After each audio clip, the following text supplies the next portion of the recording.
welcome in to the third birthday. Or as I like to refer to it, the turd birthday. So, this game is an oldie. And little, I guess this is something I'm trying that's a little different. So, I was doing some exploring on my computer, and I found a bunch of old files I had. So I actually recorded this, and had every intention of posting it way back in 2013. So this entire playthrough has been sitting on my PC since 2013, and I totally forgot it was there. And I found it, and the footage looked pretty decent. So I'm gonna try just for this one, because this is the only one I have that's like this. So I figured, instead of playing through the game again, I already have it played through. Because this game, if you're not familiar with it, it can be, let's call it, frustrating. Some of the boss mechanics are just extremely, extremely cheap. Like, cheap. Ridiculously cheap, and it's annoying. And I was actually not too bad with it back in the day. I played the crap out of this, though, when it first came out. I guess before I knew better.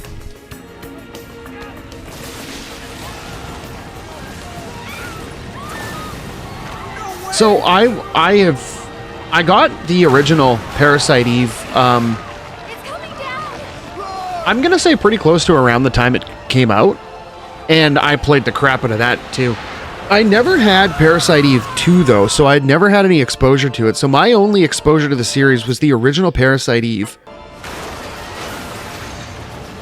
And then when I saw this coming out, I was like, oh, Parasite Eve, something Parasite Eve related.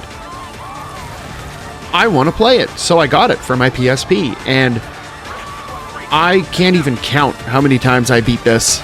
Like, just a ridiculous amount of times I beat it.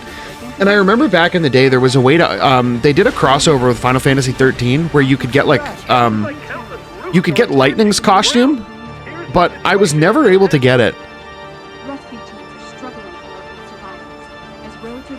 But this game tried to take the atmosphere of Parasite Eve and continue on with the story in New York, and it morphed it into, I don't even know what you'd call it, just like a lump of crap. The game on its own isn't bad for what it is. Like, considering it's a PSP game, for what they were trying to do with it, it wasn't bad. But to add this into the Parasite Eve series after Parasite Eve 1 and 2,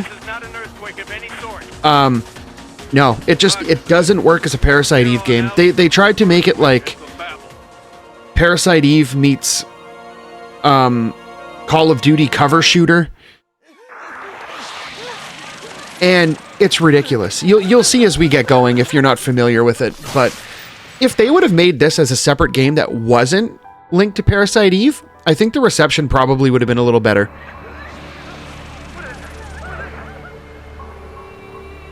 But so this is, and it's funny because I recorded this in 2013, and it was, I think the date I recorded this, I'll have to look back at, Watch closely. Knowing your enemy will make your job easier. Looking at the folder, it looks like I recorded this right around this time, so almost exactly.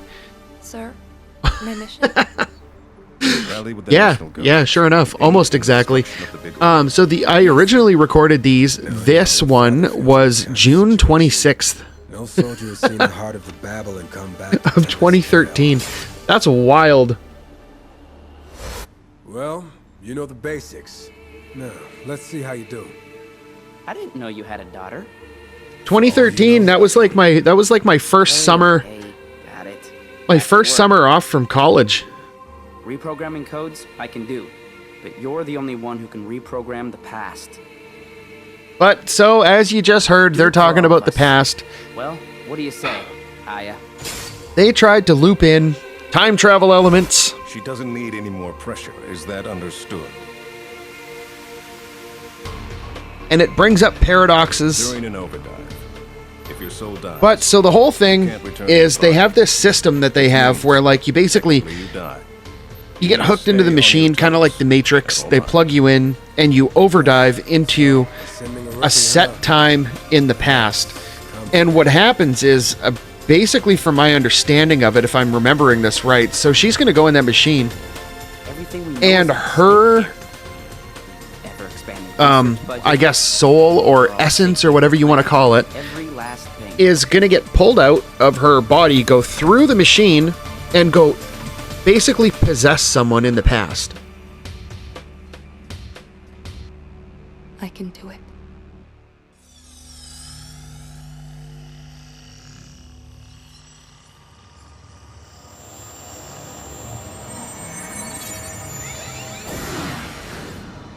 But so there we go. She went through her overdive.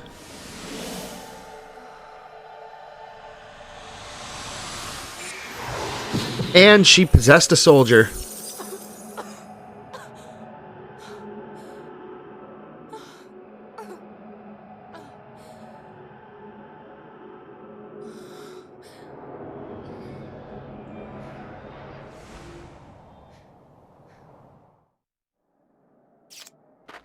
I like how she had like a long gun or like a rifle of some kind. Some kind of AR. And right after the cutscene ends, she's got a handgun. But so you can see there we have you have a map screen. We are the green triangle on, or no. We're not the green triangle on the map. The green triangle is, I think, where we want to go. But that is our mission log. Aya, can you hear me? Oh, yeah. So the green triangle is where we want to go. The overdive device sent your And the conscience orange there. triangle in the middle of the map in the top right is our location. So it's a dynamic map. But so you heard there, or actually before that, so you pick up ammo boxes on the ground. Guard, Aya, but your body is still inside the CTI building. we're going to get you started. And then you have your quick swap with the weapons. Don't forget that you're in a war zone. Now you'll notice in the bottom left, you do get hand grenades. And you do, your basic pistol has infinite ammo. It's been reported It is the weakest gun in the game. enormous twisted cold. And if they were to have limited ammo, you would get soft locked so fast. But there, so that's your control settings. I'm pretty sure I kept everything normal. But like they tried to go so hard in the shooter game, they made shooter game style controls.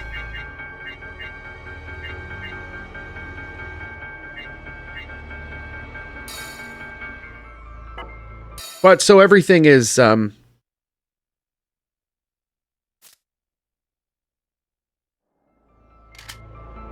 I thought the music dipped out We need to get our like hands permanently on there for a second. information we can. That was weird. Final goal is to destroy the Babel's core, the big orb. Okay, so basically, the gist of it Here's is a refresher. you got this big thing called the Babel. That was the big thing in the cutscene that you saw coming out of the ground. It's like some kind of like mutant conglomeration of things where all these like monsters come out from. And this whole segment here is your tutorial for controls. They just threw you into this area, into your normal... This is basically what all the missions are going to look like. You're going to get into... you're going to come into these The twisted things arm where you function. have your Join the training. little, I guess we'll call it a HUD around the screen. And this will be your standard screen, although there will be segments where you'll be running around at HQ in between,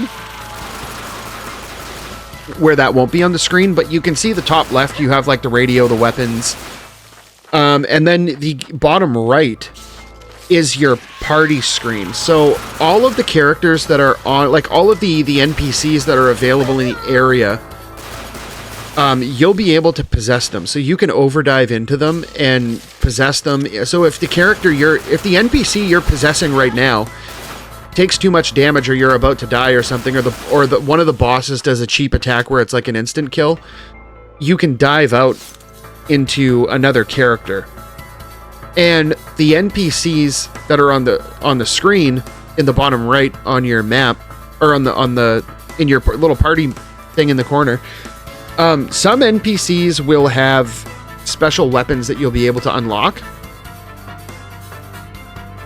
But for the most part, they're all generally the same. It's pretty generic layout for NPCs.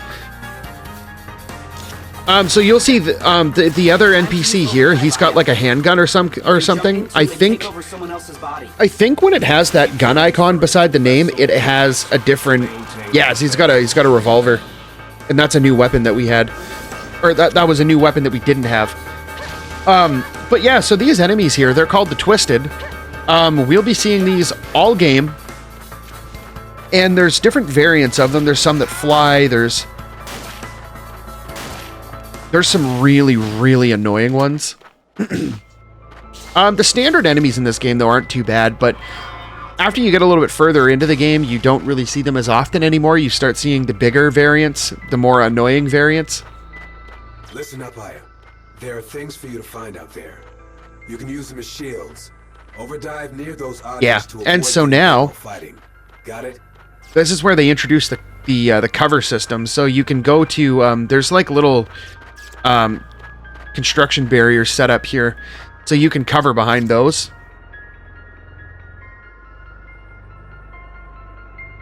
And so once Enemy up ahead. Yeah, so we'll have some Twisted spawn in right where we are.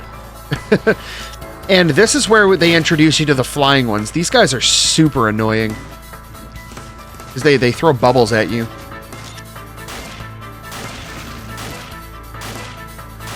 Now, the revolver has some pretty decent damage output, but it's super slow.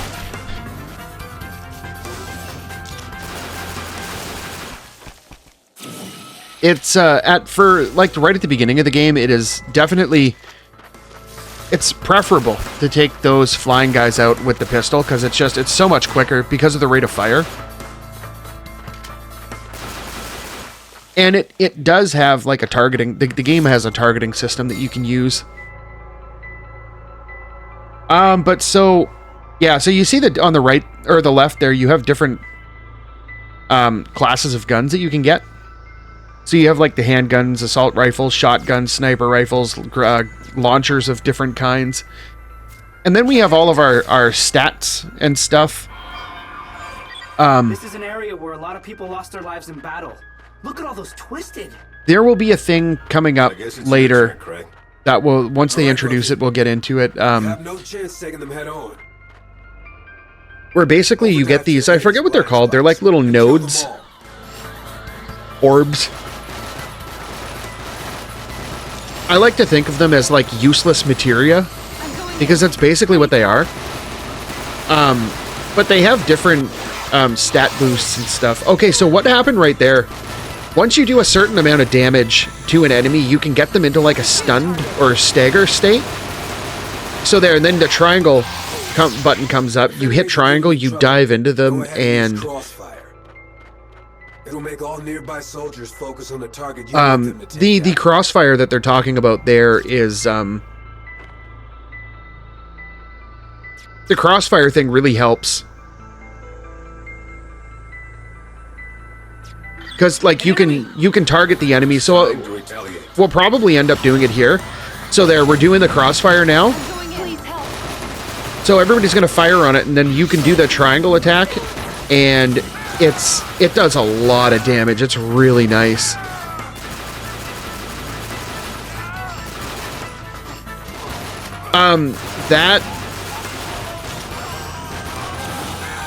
That overdive attack is that'll be pretty key to dealing with bosses later.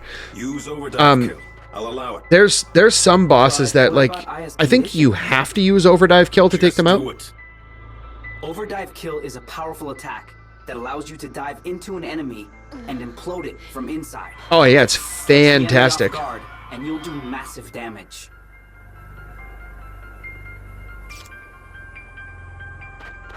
you'll see though when we get further in and we get up around some bosses, overdrive kill is pretty much mandatory, because there's some bosses where like you can't really do anything to them with your normal weapons. Like you'll be able to hit them, but you're not really doing any meaningful damage, but you have to keep dealing the damage to them to push them towards that staggered state so that you could use the overdrive kill, and then it just shreds their health bars.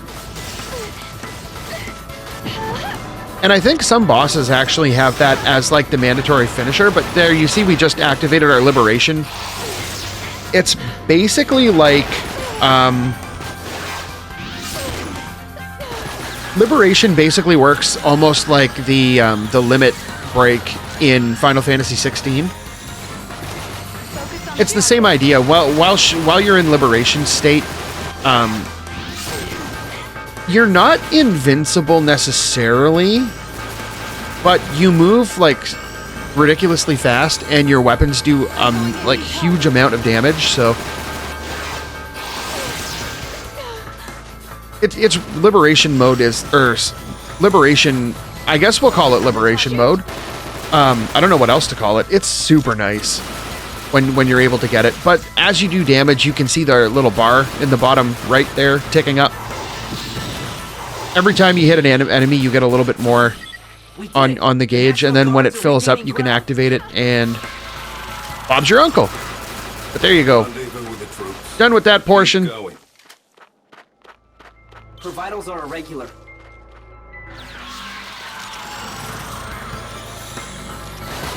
And this is basically the entirety of the game.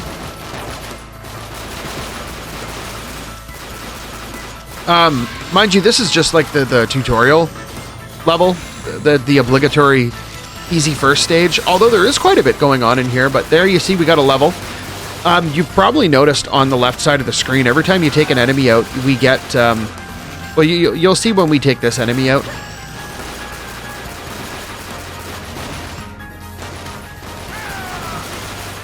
There, you get your experience and you get BP. I'm going in. Please help. Aya, use liberation. Guess there's no other option. Liberation eradicates anything withholding your powers, while greatly improving your reflexes. But there's a huge risk involved. It drains your energy, so if you're attacked when it's over, you won't have the strength to... Yep, that's the only downside. You can do this. But like if you're using liberation on normal enemies, you're pretty well safe. Unless they're like late game enemies that have some cheap attacks. That energy shot is really nice too. You'll see that probably a couple times. I don't know. I haven't watched these videos all back yet.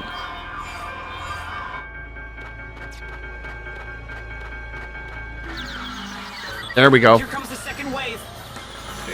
So in this stage, basically you're just running around waiting for the waves of enemies to come, and that's your tutorial. Show everyone that it's possible. So the idea here is they want you for this part of the tutorial to use liberation. Now's your chance. Right. And you see how fast it drains. But you see how fast we get the overdrive kill proc to show up. And you see how fast liberation just started up there, so... The idea here is they really want you to get familiar with liberation, because liberation's probably going to save your butt more times than you can count throughout this game.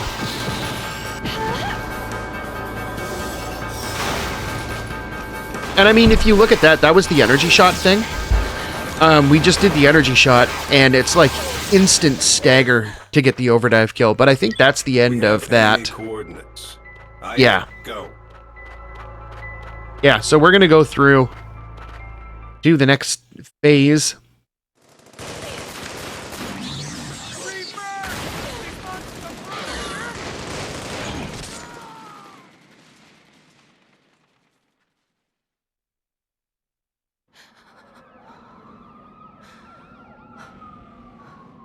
This is another thing that I find a lot of people complained about. They took the strong character that Aya was in the original Parasite Eve, and they made her just seem like really, like, frail.